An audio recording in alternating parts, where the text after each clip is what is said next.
யாத்திராகமம் 9ஆம் அதிகாரம். பின்பு கர்த்தர் மோசேயை நோக்கி, நீ பார்வோனிடத்தில் போய் எனக்கு ஆராதனை செய்ய என் ஜனங்களை போகவிடு.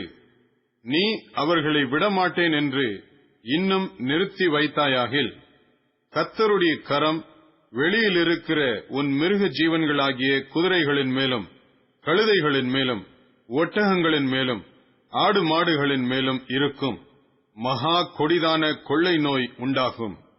கர்த்தர் இஸ்ரவேலரின் மிருக ஜீவன்களுக்கும் எகிப்தியரின் மிருக ஜீவன்களுக்கும் வித்தியாசம் பண்ணுவார். இஸ்ரவேல் புத்திரருக்கு உரியவைகள் எல்லாவற்றிலும் ஒன்றும் சாவதில்லை என்றார். மேலும் நாளைக்கு கர்த்தர் இந்த காரியத்தை தேசத்தில் செய்வார் என்று சொல்லி, கர்த்தர் ஒரு காலத்தை குறித்தார் என்றும் எபிரெயருடைய தேவனாகிய கர்த்தர் சொல்லுகிறார் என்றும் அவனிடத்தில் சொல் என்றார். மறுநாளில் கர்த்தர் அந்த காரியத்தை செய்தார். எகிப்தியருடைய மிருக ஜீவன்கள் எல்லாம் செத்து போயிற்று. இஸ்ரவேல் புத்திரரின் மிருக ஜீவன்களில் ஒன்றாகிலும் சாகவில்லை.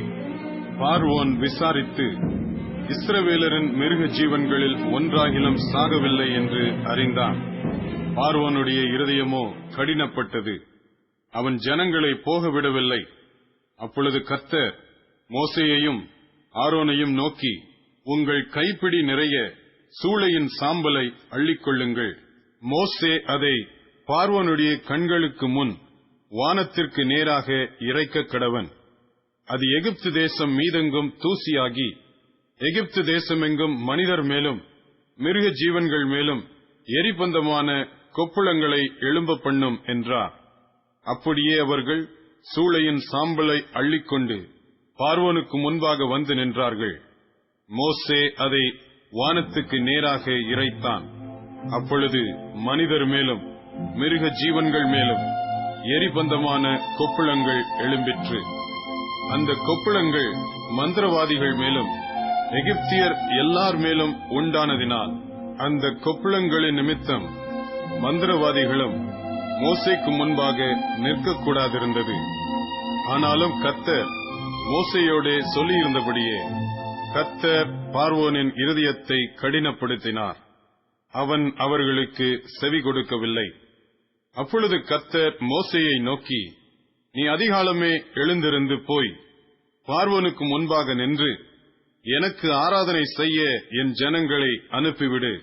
விடாதிருந்தால் பூமி எங்கும் என்னைப் போல வேறொருவரும் இல்லை என்பதை நீ அறியும்படிக்கு இந்த முறை நான் சகலவித வாதைகளையும் உன் இருதயத்திலும் உன் ஊழியக்காரர் மேலும் உன் ஜனங்கள் மேலும் அனுப்புவேன்.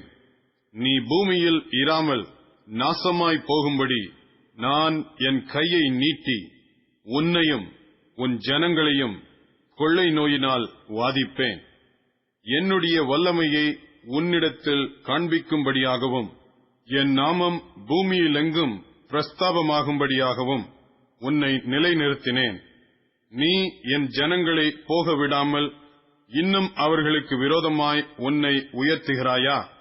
எகிப்து தோன்றிய நாள் முதல் இதுவரைக்கும் அதில் பெய்யாத மிகவும் கொடிய கல் மழையை நாளை இந்நேரம் பெய்ய பண்ணுவேன். இப்பொழுதே ஆள் அனுப்பி உன் மிருக ஜீவன்களையும் வெளியில் உனக்கு இருக்கிற யாவையும் சேர்த்துக்கொள். வீட்டிலே சேர்க்கப்படாமல் வெளியில் இருக்கும் ஒவ்வொரு மனிதனும் மிருகமும் செத்துப்போகத்தக்கதாய் அந்த கல்மழை பெய்யும் என்று எபிரெயரின் தேவனாகிய கர்த்தர் சொல்லுகிறார் என்று அவனுக்கு சொல் என்றார். பார்வோனுடைய ஊழியக்காரரில் எவன் கர்த்தருடைய வார்த்தைக்கு பயப்பட்டானோ அவன் தன் வேலைக்காரரையும் தன் மிருக ஜீவன்களையும் வீடுகளுக்கு ஓடிவர பண்ணினான். எவன் கர்த்தருடைய வார்த்தையை மதியாமற் போனானோ அவன் தன் வேலைக்காரரையும் தன் மிருக ஜீவன்களையும் வெளியிலே விட்டுவிட்டான். அப்பொழுது கர்த்தர் மோசேயை நோக்கி, எகிப்து தேசம் எங்கும் மனிதர் மேலும் மிருக ஜீவன்கள் மேலும் எகிப்து தேசத்தில் இருக்கிற சகலவிதமான பயிர் வகைகள் மேலும் கல்மழை பெய்ய உன் கையை வானத்திற்கு நேராக நீட்டு என்றார்.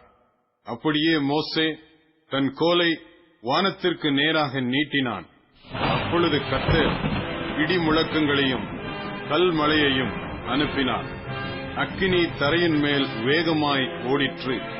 எகிப்து தேசத்தின் மேல் கர்த்தர் கல்மழையை பெய்ய பண்ணினார். கல்மழையும் கல்மழையோட கலந்த அக்கினியும் மிகவும் கொடிதாயிருந்தது. எகிப்து தேசம் குடியேற்றப்பட்ட நாள் முதல் அதில் அப்படி ஒருபோதும் உண்டானதில்லை. எகிப்து தேசம் எங்கும் மனிதரையும் மிருக ஜீவன்களையும் வெளியிலே இருந்தவைகள் எவைகளோ அவைகள் எல்லாவற்றையும் அந்த கல்மழை அழித்து போட்டது. அது வெளியின் பயிர் வகைகளை எல்லாம் அழித்து வெளியின் மரங்களை எல்லாம் முறித்து போட்டது. இஸ்ரவேல் புத்திரர் இருந்த கோசேன் நாட்டிலே மாத்திரம் கல்மழை இல்லாதிருந்தது. அப்பொழுது பார்வோன் மோசேயையும் ஆரோனையும் அழைப்பித்து, நான் இந்த முறை பாவம் செய்தேன். கர்த்தர் நீதியுள்ளவர், நானும் என் ஜனமும் துன்மார்க்க. இது போதும். இந்த மகா இடி முழக்கங்களும் கல்மழையும் ஒளியும்படிக்கு கர்த்தரை நோக்கி விண்ணப்பம் பண்ணுங்கள். நான் உங்களை போக விடுவேன். இனி உங்களுக்கு தடையில்லை என்றான். மோசே அவனை நோக்கி, நான் பட்டணத்திலிருந்து புறப்பட்ட உடனே என் கைகளை கர்த்தருக்கு நேராக விரிப்பேன். அப்பொழுது இடி முழக்கங்கள் ஓய்ந்து கல்மழை நின்று போம். அதனால் பூமி கர்த்தருடையது என்பதை நீர் அறிவீர். ஆகிலும் நீரும் உம்முடைய ஊழியக்காரரும் இன்னும் தேவனாகிய கர்த்தருக்கு பயப்பட மாட்டீர்கள் என்பதை அறிவேன் என்றான். அப்பொழுது வார்கோதுமை கதிர்பயிரும் சணல் தாழ்பயிருமாயிருந்தது. அதனால் சணலும் வார்கோதுமையும் அழிக்கப்பட்டு போயிற்று. கோதுமையும் கம்பும் கதிர்விடாதிருந்ததால் அவைகள் அழிக்கப்படவில்லை. மோசே பார்வோனை விட்டு பட்டணத்திலிருந்து புறப்பட்டு தன் கைகளை கர்த்தருக்கு நேராக விரித்தான். அப்பொழுது இடி முழக்கமும் கல்மழையும் நின்றது. மழையும் பூமியில் பெய்யாமல் இருந்தது. மழையும் கல்மழையும் இடி முழக்கமும் நின்று போனதை பார்வோன் கண்டபோது அவனும் அவன் ஊழியக்காரரும் பின்னும் பாவம் செய்து தங்கள் இருதயத்தை கடினப்படுத்தினார்கள். கர்த்தர் மோசேயைக் கொண்டு சொல்லியிருந்தபடியே பார்வோனின் இருதயம் கடினப்பட்டது. அவன் இஸ்ரவேல் புத்திரரை போகவிடவில்லை.